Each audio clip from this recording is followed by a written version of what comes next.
Bismillahirrahmanirrahim, dear students and all viewers. Hope you all doing well. And today we are going to discuss the second branch of the future, and that is future continuous tense. जिस तरह हमने और tenses के बारे में पढ़ा था, सबसे पहले हम आइडेंटिफिकेशन पढ़ते हैं, उसके बाद फार्मूले को समझते हैं, उसके बाद उसके सेंटेंसेस बनाते हैं। इसी तरह हम फ्यूचर कंटिन्यूस के भी पहले आइडेंटिफिकेशन को पढ़ेंगे, उसके बाद इसका फार्मूला और उसके बाद आखिरी में जाके इसके सेंटेंसेस बनाएंगे। तो इसके आइडेंटिफिकेशन है कि जब भी उर्दू के सेंटेंस के आखिरी में आ जाए रहा होगा, रही होंगी, रहे होंगे, तो वो जो जुमले होंगे, वो जो सेंटेंस होंगे, वो फ्यूचर कंटिन्यूस के होंगे। फॉर एग्जांपल मैं कहता हूँ कि वो खेल रहा होगा, वो स्कूल जा रही होंगी, वो खाना पका रही होंगी, वो खेल रहे होंगे। तो इस सारे सेंटेंस और सारे जुमले के अंदर आखिरी में यही अल्फाज आते हैं, रहा होगा, रही होंगी और रहे होंगे।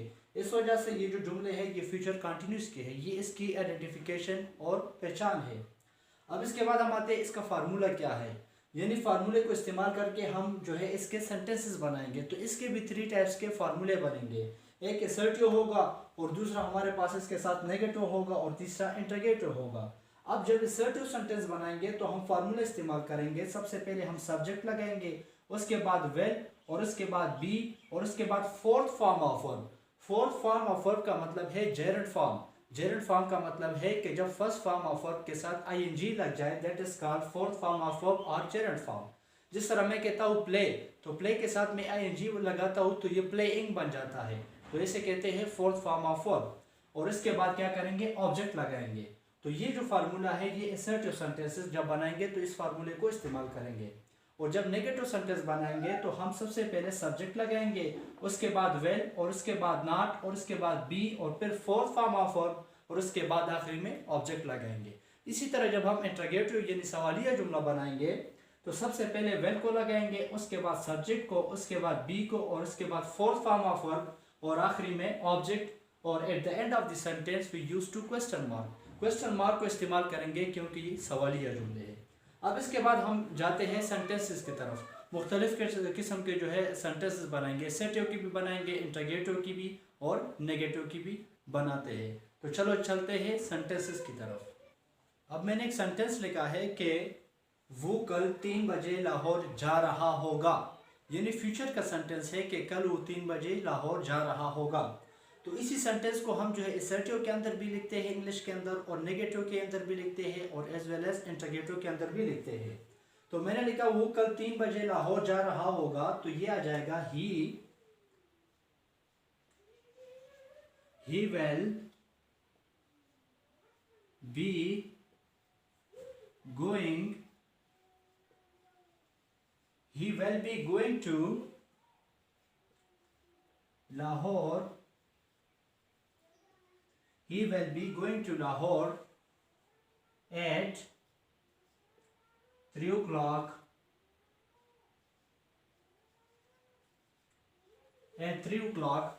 by tomorrow.